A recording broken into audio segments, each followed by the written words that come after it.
Hello everyone and welcome to episode 368 of the MTG Goldfish podcast. I'm Seth, probably better known as Saffron Olive, and we have the full crew here this week, kicking things off with the owner of MTG Goldfish, Richard. How's it going this fine Monday, Richard? Hey Seth, doing well, recovering from a long weekend of Magic grinding.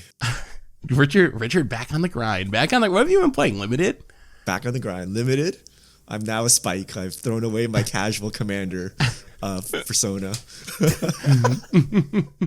Well, that's actually good because we can talk about that. I'm curious what Limited's like. I haven't got a chance to play any Limited yet, and that is one of our topics, but we're getting ahead of ourselves. What's up, Grim? I think that means, Richard, is there going to be a Goldfish esports team now that you're a Spike?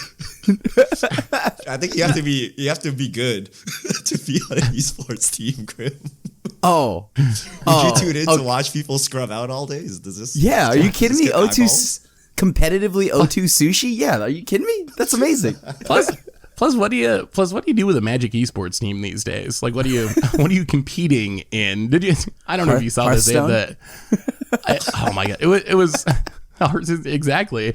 It made me kind of sad. They did the SCG Con this weekend and they didn't stream it for some reason. So they had people doing like backpack streams where they would go and just like do their own feature matches and like broadcast them on their phones. And it actually had quite a few people, like several hundred people were watching these streams with like no commentary or anything. So the market's there. I don't know why someone doesn't actually just stream like Magic events. But anyway, we're getting ahead of ourselves. Krim, we have another co-host. You already heard him. How are you this morning? I'm good. Happy Valentine's Day. You two are now my Valentines. You're the first people I've talked to today. So. Aw, well, happy Valentine's Day to both of you. Rich is like, every year. Every year. You guys are eternally my Valentine. Let us know how you feel about the comments below.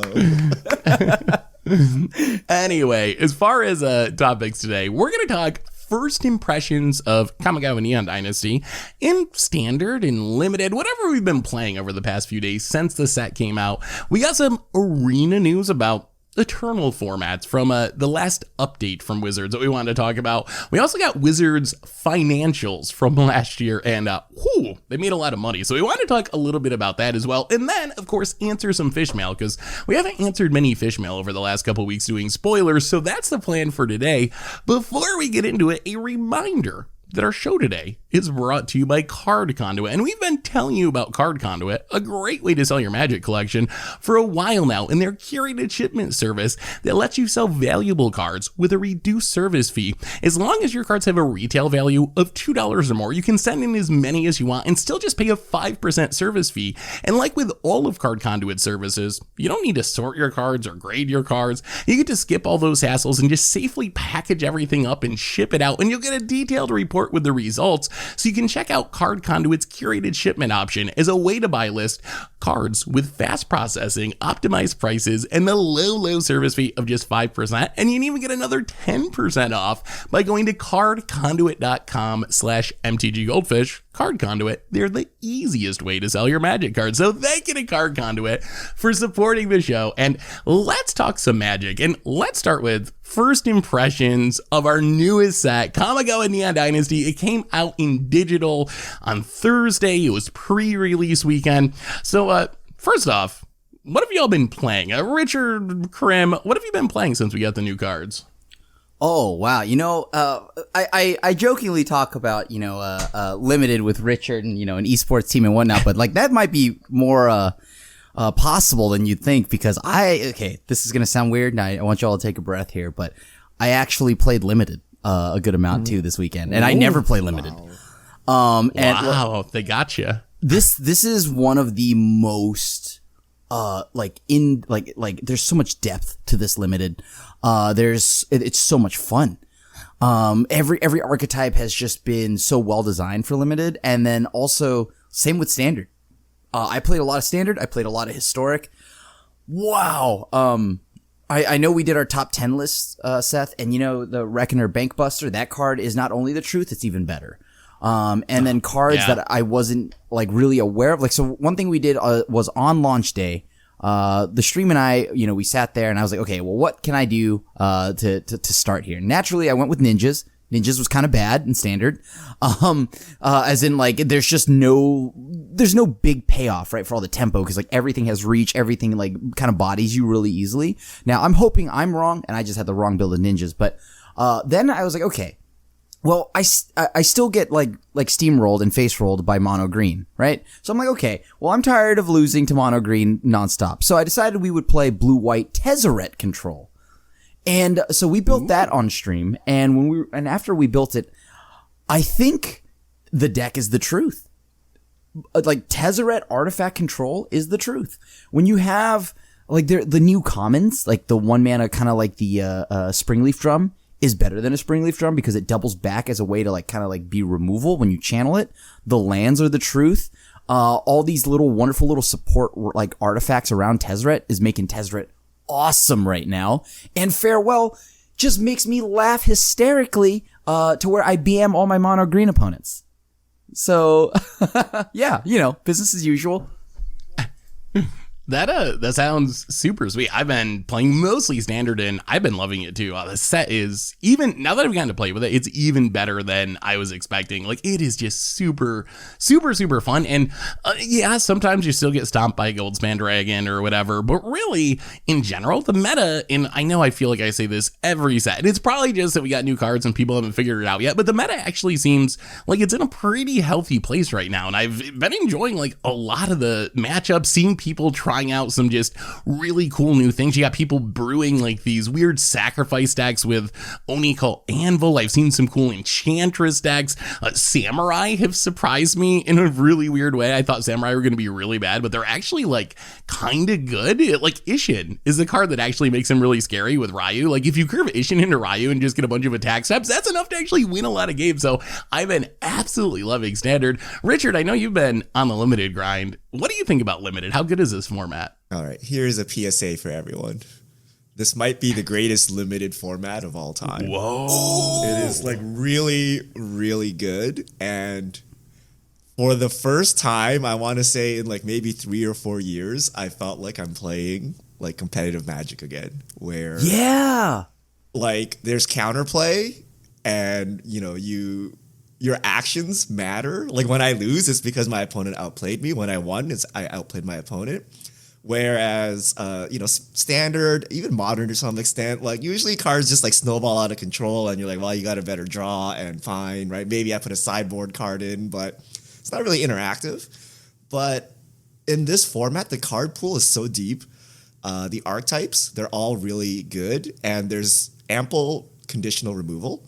You basically have like 30 playables and you need to configure that into a deck. Sideboarding is super important. I think you should play best of 3 over best of 1 in this format, even though I normally play best of 1 on Arena.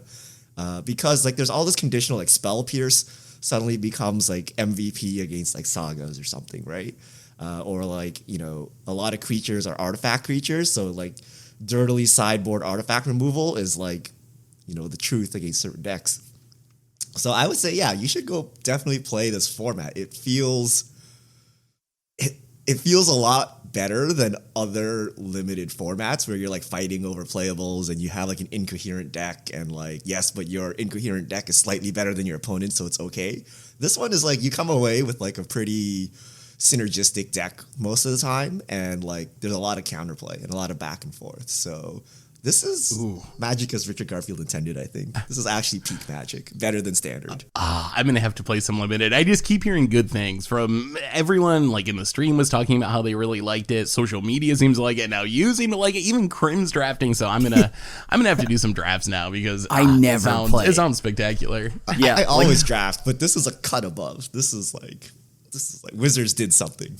Do you know when the last time I had this much fun playing limited was? I don't know. A decade ago? Actually, you might be right. Theros. No. What? No. Ew. No. None of the Theroses were fun in limited. Dragon's Mage. Dragon's Maze. Yes. Oh, yeah. No, that wasn't fun for anybody. And don't even say Ixalan. That's just offensive. Avacyn Restored?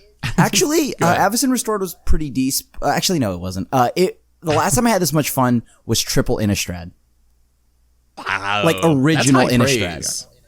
Because that's like Original. widely considered to be one of the best limited formats of all time. Some people consider it the best. So if this is comparable to Triple Innistrad, that is incredibly high praise for Kamigawa Neon Dynasty. Right. Like, I felt like I was back in high school or something like that and just playing like Innistrad, and like I was having the time of my life sitting there and just drafting the deck and building it and seeing the synergies and piecing them together. Like my like, you know, the 4 like brain cells I have left punched overtime, and they were working hard here, and it was fun. So yeah, strongly recommend it. I back what Richard's saying.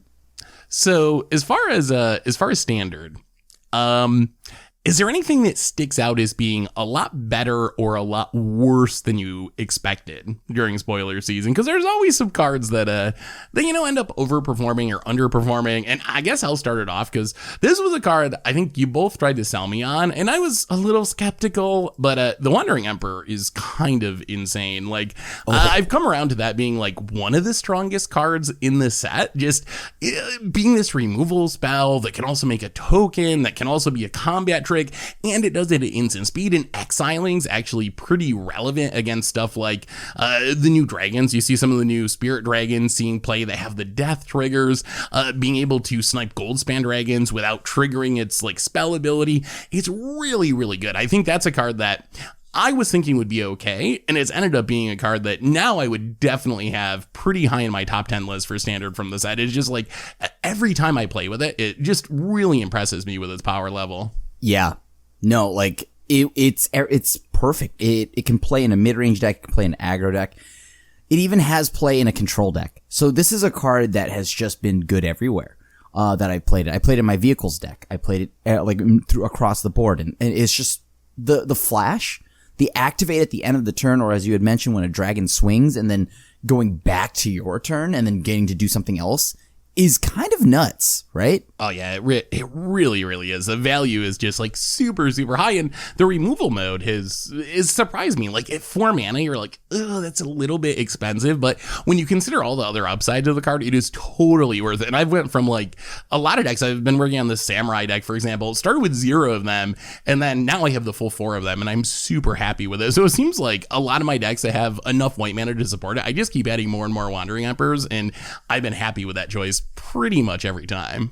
Where have you guys been seeing most people play this? Let's say I wanted to play Wandering Emperor in standard. What shell should I put it in? I would say it's amazing in vehicles. I would say it's amazing in mono white splash blue. And yeah, like it's just, if you have white, I almost feel like you can, somewhere in the 75, you should have a copy. Yeah, I mean, I think mono white's the easy one. I think the best performing mono white decks that we've seen, and we have very limited tournament results because the set's been out such a short period of time. But the best performing standard mono white decks we've seen are playing Wandering Emperor, like the mono white deck that top 8'd the standard challenge on Moto over the weekend. 3 copies of Wandering Emperor, so I think that's an easy one. Vehicles is a great call. I've been playing in all my vehicle decks because it's essentially a removal spell that also cruise vehicles, because you make a token to crew vehicles, which is perfect for that. And I think even just the mid-range piles, we see like Naya aggro's a thing that's running around. Decks like that, I think it's a perfectly fine addition there as well. So I think, kind of like Krim said, if you got enough white mana to have the double white cost, I think it's worth considering. I wouldn't even be surprised if some of the Orzhov like mid-range grindy decks start playing a copy or two. Like, I think it can fit there too. It works with the token theme. It's another planeswalker that you can reanimate or whatever. So I think that's another option. So I think it has homes in potentially a lot of archetypes. What about ninjas? I know, Krim, you mentioned your experience with ninjas has not been super good. I haven't spent a ton of time playing ninjas yet. That was one of the other things from the set. Vehicles and ninjas are what I was most hyped about. I played it a little bit on the first stream I did, and really small sample size. I think we went like 2-1 or something. And the synergies were sweet. The deck can do some really cool things. 1,000-year whatever that ninja is. So good. I didn't even realize how strong that card was, because you can do the double ninjutsu trick where you like ninjutsu it into play just to copy something and then pick it up with another cheap ninjutsuer, so you can do that every turn. So the synergies are really good, but the deck can kind of struggle to close out games sometimes, because even your best creatures are like 2 power, maybe 3 power. So you're really kind of dedicated to this like tempo plan, slowly grind them out. And there's some games where you do all these shenanigans and it feel like you're doing a ton of things, but those things don't actually add up to you winning the game. At least that's been my experience. But what's your experience with ninjas, Ben Crib? Exactly as you described. So I'll do all these cool tricks. It's like, imagine just flipping around doing parkour and all this stuff and bouncing around the table, right? And then all of a sudden, they just play like a ranger class and they level it up once. It's like, this token is done. Good It's unbeatable. That's how do you beat this thing? But check this out. Ninjutsu this back. Do it again. Do it again. Do it again. Okay, you hit me for one. All right, cool. All right. So, ninjas in standard right now, as of the builds that I've tried to make, feel like there's just, I don't know, there's not enough yet. Like, I wish there was something like I mean, maybe I'm asking for too much here, but mana leak or something, right? Like a cheap counterspell, a cheap tempo play that I can keep up, or I thought, maybe there'd be better ETBs, for like some of the ninjas. Like maybe if Biting Palm Ninja has been good, right? Thousand Face Shadow has been good, but everything around those are what? Just a bunch of question marks. And it's weird because like you want to have the Lord effect, right, in your tribal deck. But that's only great when you go wide, right? Like, and ninjas are picking their stuff up, so it's hard to really go wide with ninjas because you're like ninjutsuing, so you don't usually have a ton of creatures on the battlefield. Right. So it feels weird, right? And the only other thing I could think of was like, well, okay, I try to be cute and put sagas, when they flip. You can bounce them back with ninjutsu, but like that only works in like limited. In standard, like by the time the third chapter goes off, I've already gotten blown out by Asika's chariot and everything else. Like at this point, I'm not even attacking. I don't even know what I'm doing anymore. And so, ninjas has been getting pants by, if you have over 2 power, you've already won. I concede. What about Umezawa decks? Have you seen people trying to ninjutsu and fake ninjas? I have. I haven't. What were they ninjutsuing? Like Hullbreak Horror or Jade or something? I tried to do it, is what I mean. Oh, did it work? Were you successful? 99.9% of the games was me sitting there with like Ulamog and all this stuff and no Umezawa in sight. I'm like, He was betrayed. Maybe we Tag should me just in, bro. Where are you? I definitely felt betrayed, and it felt kind of sad because I was like, oh, look at all these cool things. Jin, I've got Ulamog, I've got Vorinclex, I got all these cards in Historic, and nowhere in sight is Umezawa. So I just like, oh, maybe I should have just played a normal Reanimator deck. but that's not to say that Umezawa won't be good. But I mean, I think that's more of a commander thing. And ninjas right now just need some better closer. Like, Katose, the 5-drop ninja, the end game, the big ninja, the spider one. 5 mana 4/4? Yeah, the big one. That's one. the haymaker, the one that gets blocked hilariously and does not trade with anything from like anybody. That gets stopped by like mono greens 2-drops or whatever. Like, a little slow. Oh no, I know. Oh, I know. That doesn't even have ninjutsu. So like, I don't know yet like how ninjas are supposed to be built. I think they're just missing that key piece, that late game piece. So yeah, that's a bummer. But in Historic, oh my god, ninjas in Historic, that's a different story.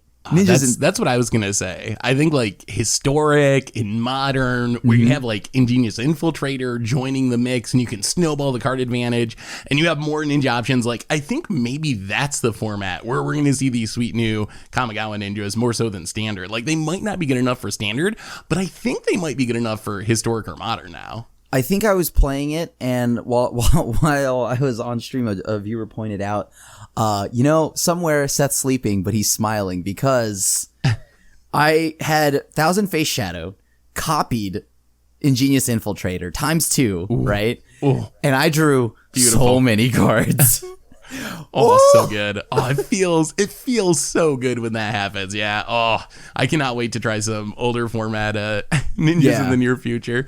But artifacts. Oh, go ahead, Grim. Artifacts are the truth. Tezzeret. So I know we're talking about cards we kind of like slept on, right? And right now I think it's got to be Tezzeret, Betrayer of Flesh. That card and Farewell and March of Otherworldly Light, they do work. They do a lot of work. And Biting Palm Ninja, as good as advertised, along with Lion Sash. So those cards are super solid. Because we're already high on Lion Sash and Biting Palm Ninja. Those cards are just good. And now I'm starting to think like Biting Palm Ninja could just be played outside of, a ninja deck. Channel ability. Counter Crab, Mirror Shell Crab. Oh god, that card is disgusting. That card is disgusting. Yeah, the channel cards, I think, are people are kind of starting to wake up to just how powerful a lot of those are. Like, the crab is the biggest winner, but even the big turtle that you can discard, I think is pretty powerful. The channel lands have certainly lived up to expectations in essentially every format. So I think channel, definitely one of the big winners from the set. What about sagas? Have we seen anything cool happen with sagas in standard? I've been skeptical since the start. I have seen very few of them outside of the mono red 1-drop one. That one actually does seem pretty good in mono red, and that one is showing up. Otherwise, I haven't really seen sagas. I haven't seen them be impressive. Have you seen anything cool happen with sagas in standard, Grim? Nope, just the mono red one and somebody trying to force the Okagachi one, but then I just killed them. So yeah, that Okagachi's sweet, but 5 colors is so much. What about limited, Richard? Like, when I saw the sagas, I thought, okay, they're gonna suck in constructed, but they're probably awesome in limited. Are they as amazing in limited as I was thinking? They're all crazy in limited. Like, you can, so like Krim said, you can ninjutsu them back. You can blink them to get the saga. The mono red one is actually insane in limited. So they're actually really good, and they're not like quote unquote too slow, right? Like, you cast it early and then like a turn later you get it on curve, right? So it's actually pretty good. So I'm not surprised they suck in constructed, but they're good in limited. What about a couple other archetypes to ask you about? What do you think about like Enchantress? I haven't played with Enchantress yet. It's at the top of my list of decks to build in the near future, but I've played up against a couple of decks that are playing like the Generous Visitor, the 1-drop that puts counters on things, Kami of Transience, and then just backing it up with random good enchantments, removal spells and cantrip enchantments, some Weaver of Harmony action, Spirited Companion, Richard's favorite commander card, like, and they've seemed pretty powerful. Do you think that Enchantress or some weird, I guess it's not traditional Enchantress because you don't have any just like plain enchantment draw a card creatures like you have in traditional Enchantress decks, but do you think these enchantment decks, could they actually be competitive? I know 1-5-0 to League on Magic Online, and they've looked pretty decent when I've played against them. What do you think about the enchantment archetype? In standard? In standard. It's not limited. Standard, yeah. In standard, I actually got paired against a pretty cool low-to-the-ground Celestia aggro that revolves around enchantment. It revolves around Generous Visitor. The little spirit. Yep. And Kami of Transience is the other one that gets like really big, the 2-drop that gets a counter whenever you cast an enchantment. It might be the same build that I saw, was using those two, and it actually looked kind of interesting. Yeah. It was super solid. It seemed like it could get some explosive starts. So, and this is just like, week 0. So yeah. I assume as the week goes on, of course, right now everybody's trying a bunch of things, right? So we're going to see how things play out in a little bit once, all right, these are the archetypes, all this stuff, we're trying all these things, and then we're going to see if they beat dragons or mono green, right? But so far there's a lot of cool archetypes right now, and I think that green-white one looked pretty fun. And it's weird because it's a green-white low-to-the-ground aggro enchantment deck, which is kind of like just not what I expected. Yeah. Of all the limited archetypes, I think this one actually looks really strong in standard. And if it hasn't been solved, don't worry. That's going to be my first standard deck. It's like an all glitters deck. It's not like like a card advantage Enchantress deck. But I can see you like forcing, like, because Reign of Truth lets you target a creature, you can choose what to target and you can protect, right? So it's not like the same as like loading up a single creature and getting blown up. So I actually think this deck could have some upside. So this is the deck I want to play when I start standard. So I will try to make it work, and maybe you'll see my 5-0 league results, and we'll declare it a real deck. All right, so Richard is going to solve Enchantress for us. What about one more one more archetype or card, and then we'll talk about some other topics. This one caught me a little bit by surprise, but if you look at the Magic Online Challenge results, there were not one, but two Hinata Dawn Crown decks in the top 8.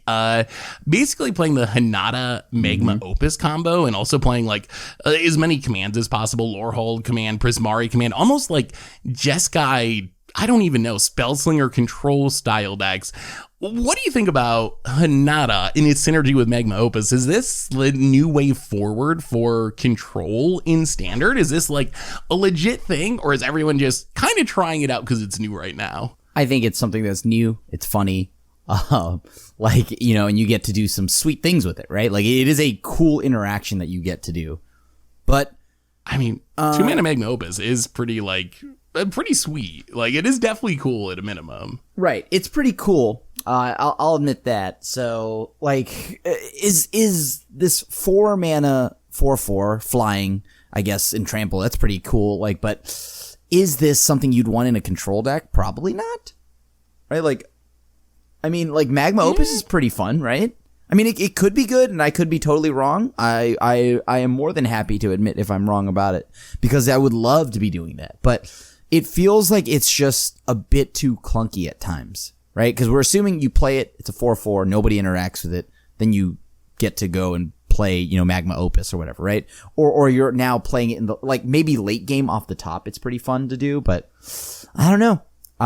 It just doesn't seem, it's fun. That's what it is. Yeah, I've been messing around with Hinata decks a little bit, and I think you're definitely right. My impression is you don't want to run it out on turn 4. But if you wait till turn 5 or turn 6, it can actually be super powerful. Like, on turn 6, you can just cast it and cast a Magma Opus. It's a little awkward sometimes because you have to max target your Magma Opus. So sometimes you're like pinging your own Hinata or pinging yourself just to have enough targets to get it to 2 mana.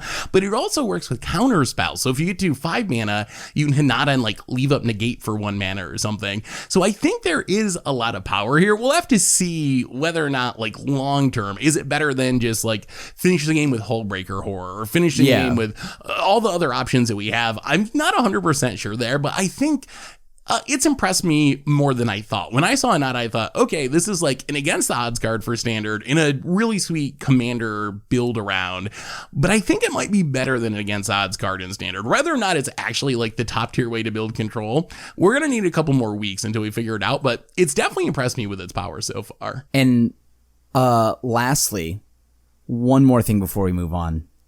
Counterspell is actually in the format. The artifact one in your Tezzeret decks? Yep. No.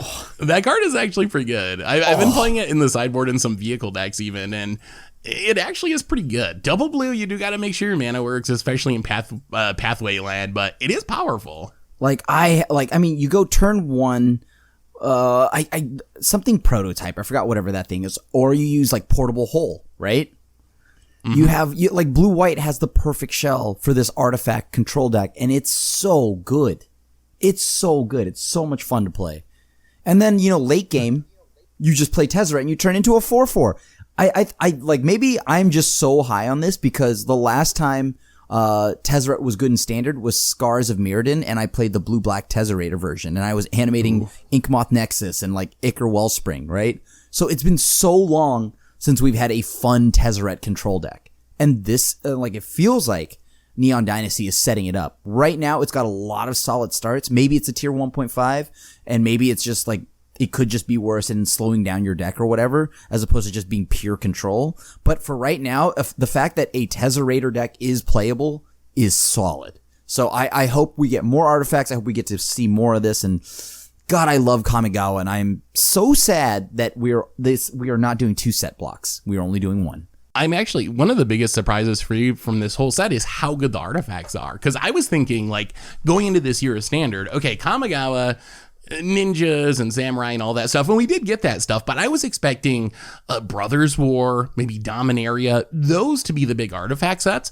But Kamigawa has a really ridiculous number of strong artifacts, and they're way better than I expected. So if we do end up with also, like, Brothers War being an artifact focus set, wow, standard artifacts are going to be so good. Like they're already really good and really powerful. And if we get a couple more sets of support, they might be one of the best things going in the format, which is kind of exciting. Oh, also one other thing, I don't know if you saw the blue-white control deck that top 8 of the challenge.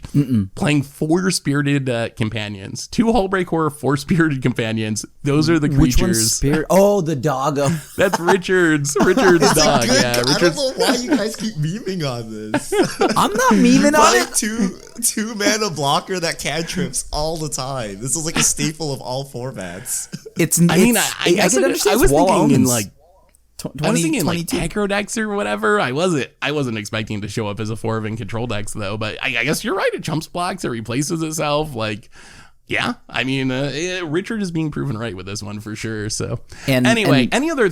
Oh, go ahead. Well, and then lastly, what do you think of Reckoner Bankbuster? Is it better? Is it as advertised? Oh, it's so good.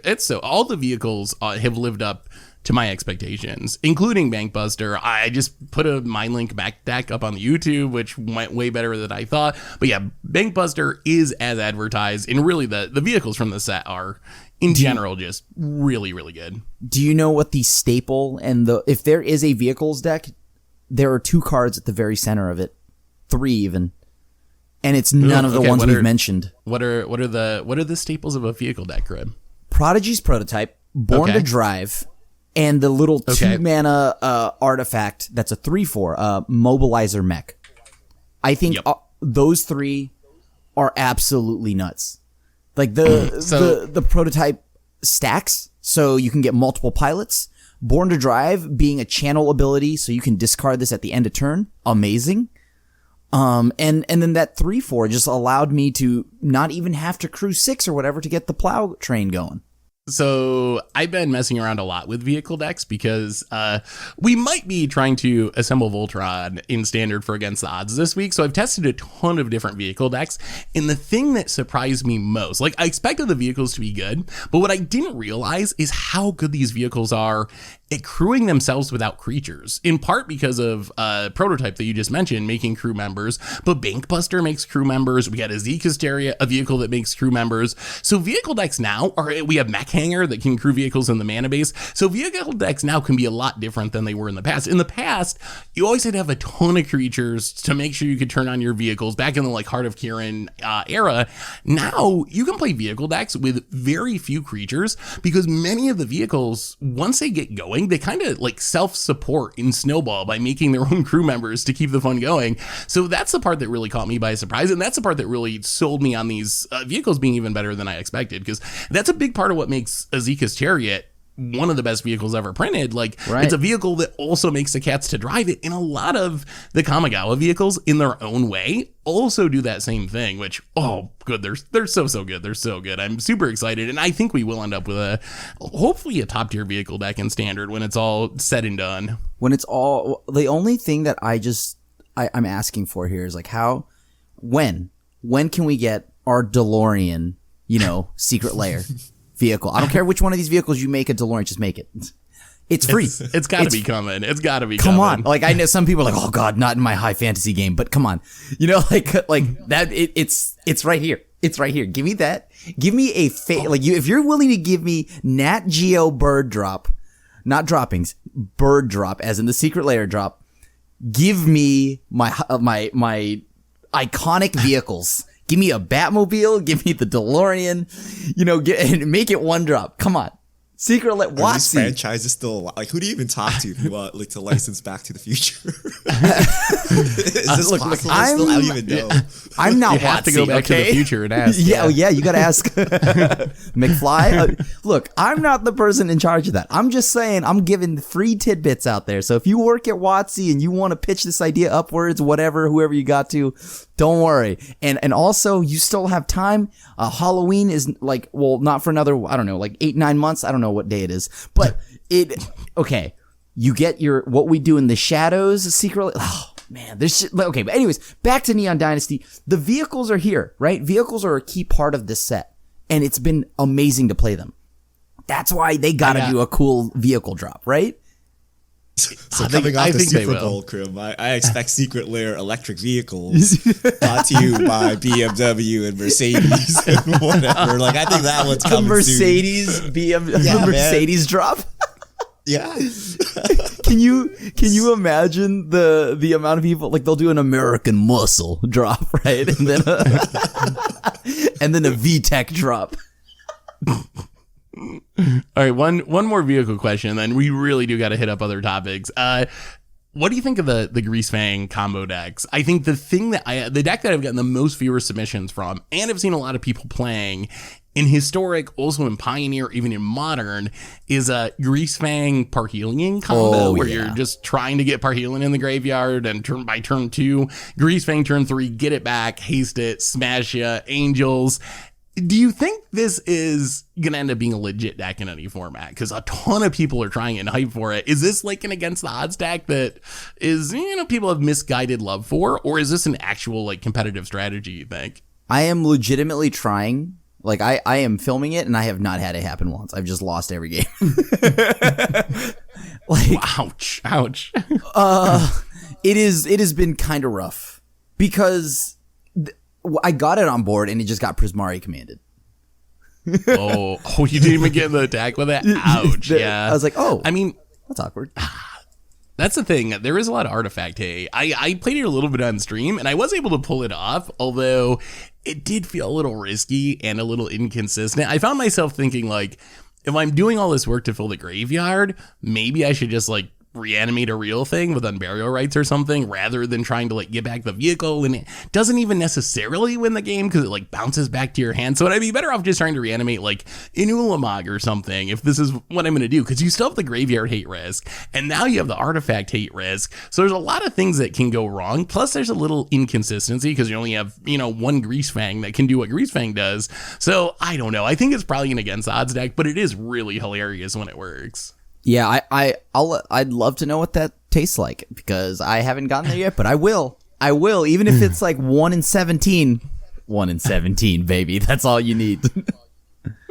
All right, so moving on, got a couple other topics before Fishmail, with the first one being some Magic Arena news. So there was a state of the game going over Kamigawa Neon Dynasty stuff. The most interesting part, though, was a section about alchemy. And it's pretty long. You can read it on the WotC website. But the big takeaway was basically Wizard said alchemy has found an audience, and they seemed happy with how alchemy's going. But we hear you that you want a eternal format that is attached to paper, essentially.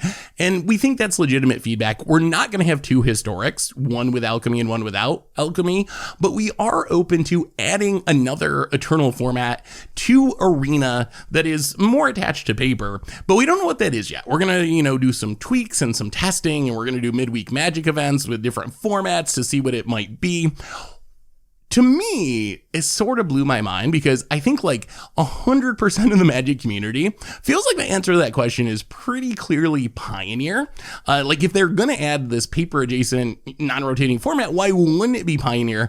But Wizards didn't mention Pioneer once. It seemed like they actually went out of their way to avoid mentioning Pioneer when it seemed really obvious that would be the format. What do you make of this part of the Arena update, the state of the game about alchemy and adding another format? And why are they trying so hard not to add Pioneer to Arena? That is a very good question. I don't know why they don't want to add it, but like, I don't know. I mean, are they even that far off, like card pool wise? Like, so some people have actually researched this, and from what I've seen, they could add in one like master style set 100, 200 cards. You could have all the tier decks in the format, including like tier 2 and tier 3 decks. You wouldn't have all the, random janky brewer rounds, but to get some sort of like functional Pioneer on the client, it's really like one set's worth of cards could get there. See, because like, okay, I think now, right, at the current point we're at after Kamigawa, how many cards are we at? I think somebody had mentioned they were like roughly around 5,000, right? Like 5,000. Yeah, on Arena. Somewhere around there, right? I am curious what's going on, because Yu-Gi-Oh! Duel Masters came out unannounced and has 10,000 cards.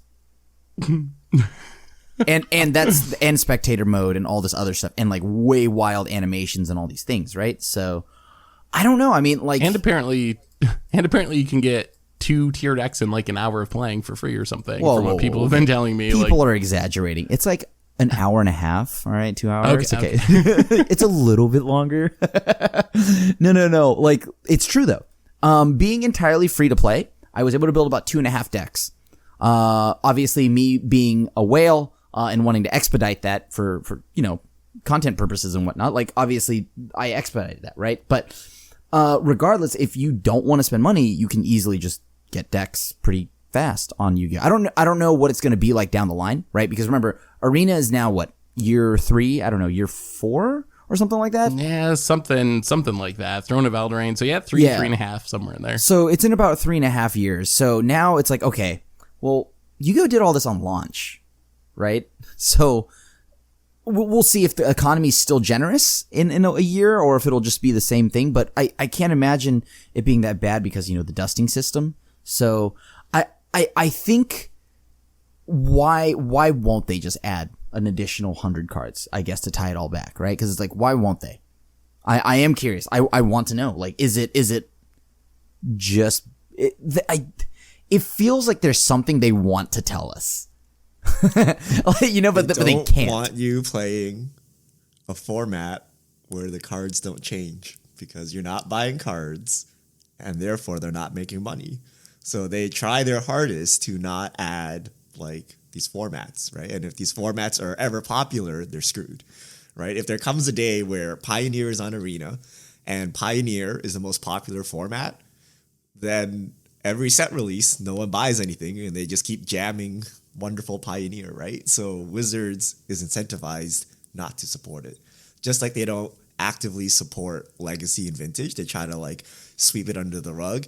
Even Modern gets like very minimal support compared to Standard because they want you to keep buying new cards. And they simply do not want you to have Pioneer, right? Like they just do it because they have to, but they're not happy about it. And currently they don't need to because everyone's getting distracted by Standard and Alchemy. So it's fine. So I think that's their stance. I mean, I actually kind of agree with Richard that that's the only thing that makes sense to me is they would rather have people playing Historic because they can do digital only cards and they can do, alchemy releases and make you buy cards more often compared to something like Pioneer. But like they made it pretty clear that they are planning on thinking about adding some sort of papery Eternal format to Arena. If it's not Pioneer, what could it be? Would they actually just make up a brand new format just for this? Just like, I don't know. Every like, what would it even be? What other options are there? From Ixalan or whatever, right? Like that would be hilarious if they go make a new format before just giving Pioneer, right? Like it actually makes me nervous though, because based on what Richard was saying, like they might have an incentive to make this format unpopular. So it might be in their best interest to not add a popular format like Pioneer or Modern, but add a, some sort of janky format that technically fulfills a requirement of, we added another format like you wanted, but one that is so unappealing that not many people will play it because they want people to play Historic or Alchemy or whatever, where they're going to have to be buying cards more often. So it makes me worried that they're going to like self-sabotage essentially with whatever format they end up adding. I don't know. Anyway, hopefully they get around to adding Pioneer at some point. At least they're talking about adding a format, even if they won't specifically say Pioneer. The other bit of news we got this week was Wizards 2021 financials. And wow, did Wizards make just an absurd amount of money. Wizards made $1.287 billion last year, which is up 42% year over year. The CEO had talked about doubling the size of Wizards over 5 years. They ended up doing that in 3 years, apparently. And maybe the most shocking statistic is if you look at operating profit, Wizards made more money than all the rest of Hasbro put together. Like Wizards was like 700 some million operating profit, and the rest of Hasbro was like 500 million or something. So Wizards is bigger than everything else that Hasbro has. What do y'all make of these numbers? Like, what does this tell us about where Magic is heading and, what's going on with the game? I mean, tells me everything's a smashing success. So what you've been seeing for the past year, 2 years, expect it to come more and on more steroids. So more secret layers, more alchemy, more whatever, right? Whatever they're doing, the numbers show it works, right? So despite all of the rioting from the Magic community online and stuff like that, like, you know, a large part of this is Secret Lair Universes Beyond. A large part of this is the arena economy, right? A large part of this is printing commander cards in every set ever, right? So expect it to keep happening and expect more to come, right? Because from the eyes of Hasbro, everything is great, right? This is crazy, right? Like success, right? Champagne all around. Here we are. Yeah, I mean, that would be my takeaway too. I think these numbers have to be pretty off the charts, especially for Wizards been around, almost 30 years now? Like, Magic's been around a long time. Seeing it be up 40% year over year for something that's been around, this isn't some new startup that's just like launching and ramping up. This has been around forever. So these numbers are absolutely staggering. And I think that does mean exactly what Richard says, more secret layers, like everything that we've been complaining about, or the community's been complaining about, like it doesn't matter. Like none of that's going to matter if Wizards is posting these numbers year after year. When you think about organized play, like to me, this is what incentive does Wizards really have to bring back organized play if they had probably the worst year of organized play, where the whole conversation was about them killing organized play and they made more money than ever by a huge amount. So yeah, I think we just keep seeing more of the same, more products, more specialty products, more secret layer drops, because whatever they're doing is definitely working as far as like their shareholders are concerned, at least. What do you think, Grim? Any takeaways on the financials? Well, I mean, so just like Richard had mentioned, financials doing well means that they are happy, right? With the model that they are putting into place is making them happy.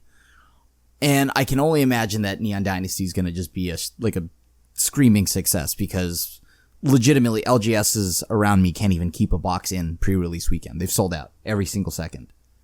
So I like, my concern here is that they might get a little too comfortable, but yeah. and that could lead to, I don't know.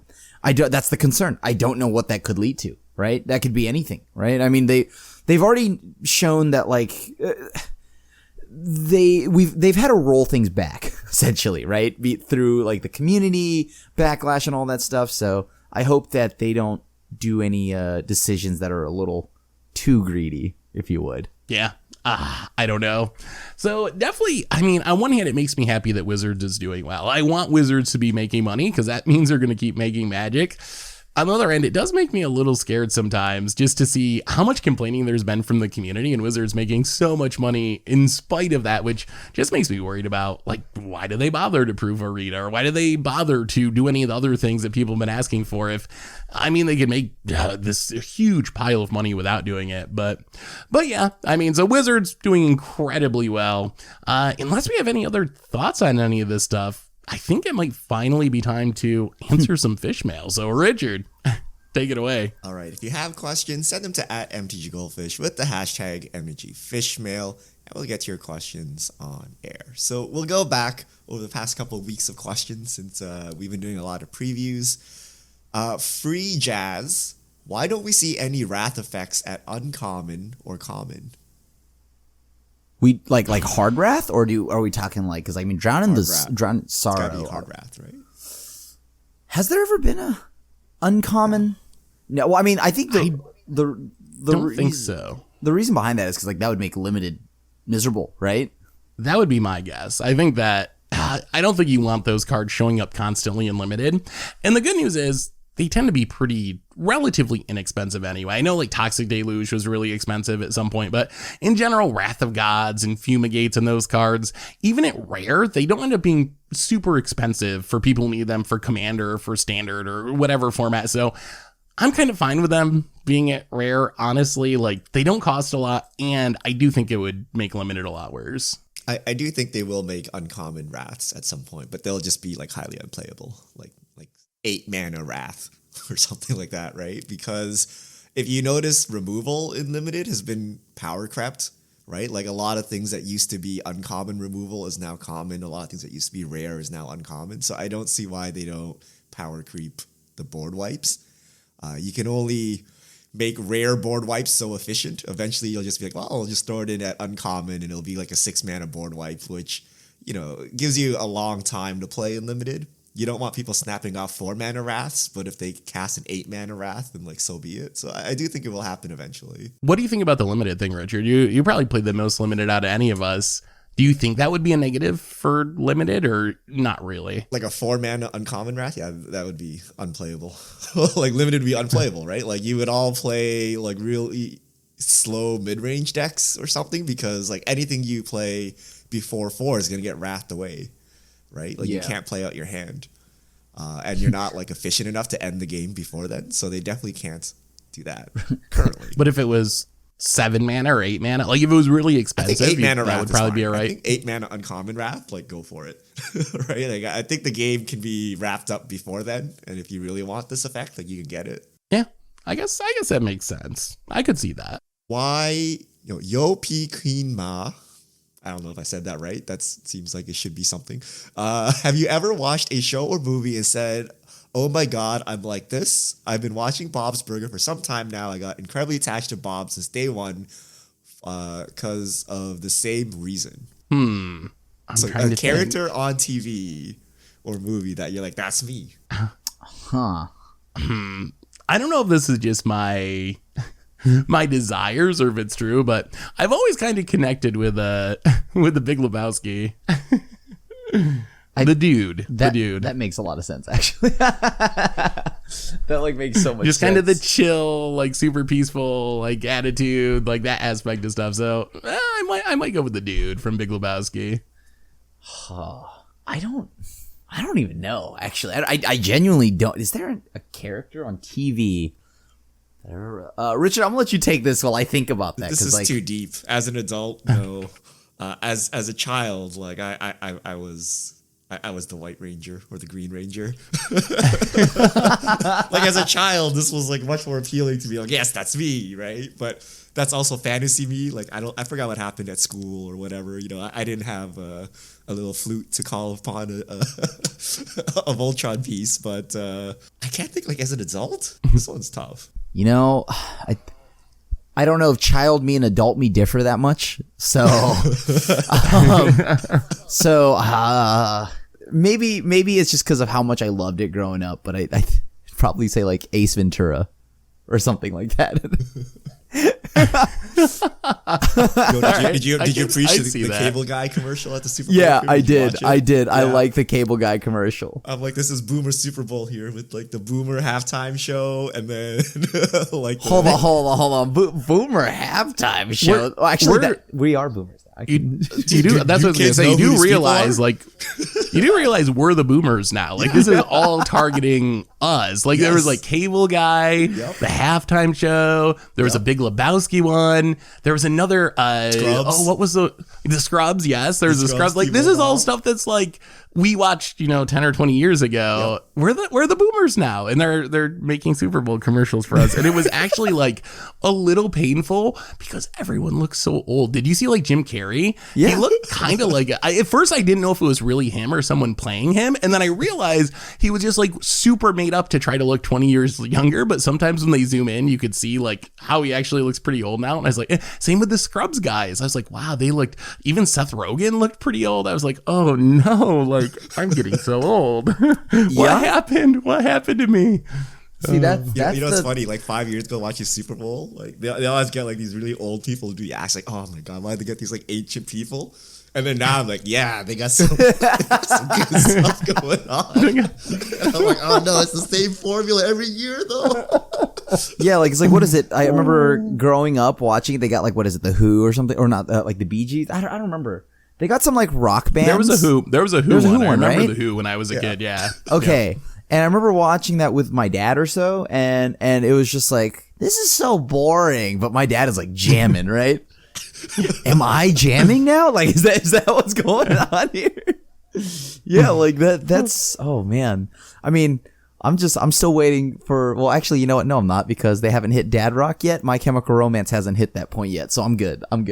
That's the worst is when your like favorite rock band from growing up starts showing up on like the classic rock stations. I remember that happening with like Nirvana when I was listening to the radio station that would play when I was a kid. It was like 50s and 60s stuff, and then all of a sudden they would play Nirvana. I was like, oh my god, like that's classic rock now. Welcome like, to your Nirvana and one-stop late night classic rock. Now playing Smells Like Teen Spirit. So all that to say, like 10 years from now, My Chemical Romance will be on those channels. It'll be Blink-182 and My Chemical Romance, and that'll be the classic rock. I think that'll be my verification when they play that. Okay, I think I'm officially I'm officially old. That confirms it. Well, one day you're gonna wake up and your knees will hurt, and you're like, oh. One day. Why do you think I got a real chair? I no longer use like the gamer chairs. I'm like, oh, old man Crim's young got kids who don't need good support. those gamer chairs. No, not what I want. I got my Herman Miller chair, and I'm just like, oh my god, this is the best my back has felt. You know, especially like working all day. I'm just like, oh. You guys laugh, but like waking up without injury is the greatest. Sometimes you just wake up and you're injured from sleep, and you're like, "What happened? How did I injure myself sleeping?" Yeah. This is old age. This is not good. We gotta hit the gym and try to prevent some of this. But you can't hit the gym too hard, you know. All right, last question. The big large. Would new shrines be less confusing if it had creature types? People don't seem to be confused with equipment creatures, like artifact, creature, dash, equipment, octopus. Yeah, I think it should have said shrine. Legendary, enchantment, creature, shrine. So then it's both types. But yeah, I think that would make it less confusing. Or they could have added some like reminder text or something. Like, hey, like that's an enchantment type. So yeah, I think so. I feel these flavor things are not worse. Like, just keep it simple. Is it really necessary? Like, they could have just... All right, Grandpa, let's get you to bed.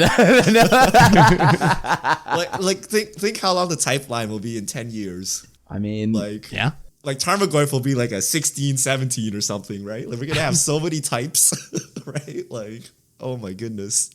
Richard, I think they're running out of room. Like, I think that's why the shrines don't have a creature type, is there's just not room to put more on that line with legendary, enchantment, creature, dash, shrine. Like, that just fills it up. They're running out of space. They're going to have to use smaller font or something. Wrap it. Yeah. Richard, I'm going to show you a card, maybe after the podcast or something like that, right?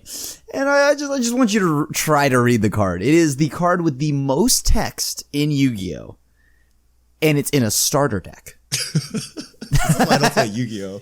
He showed me his like little post-stamp cards that's just like full text, and I'm like, what is this game? Like, but Magic is getting there. So I don't know that we could. I don't know. Stones at Yu-Gi-Oh! Here. No. We're catching up fast. First off, I play Yu-Gi-Oh! So, and let me tell you, it is, we are not there yet. We are not there yet. I promise you that. All right. That's all the time we have for fish mail this week. Thank you to everyone who sent in fish mail. If you have questions, send them to @MTGGoldfish with the hashtag MTGFishmail. And we'll get to your questions on air. And I believe that brings us to the end of episode 368 of the MTG Goldfish podcast. So Richard Krim, thanks for hanging out. Thanks to everyone for listening. Thanks to Card Conduit for supporting the show. And we will be back next week to talk about whatever goes on in the world of Magic. So until then, have a great week, everyone. And this is the crew signing out.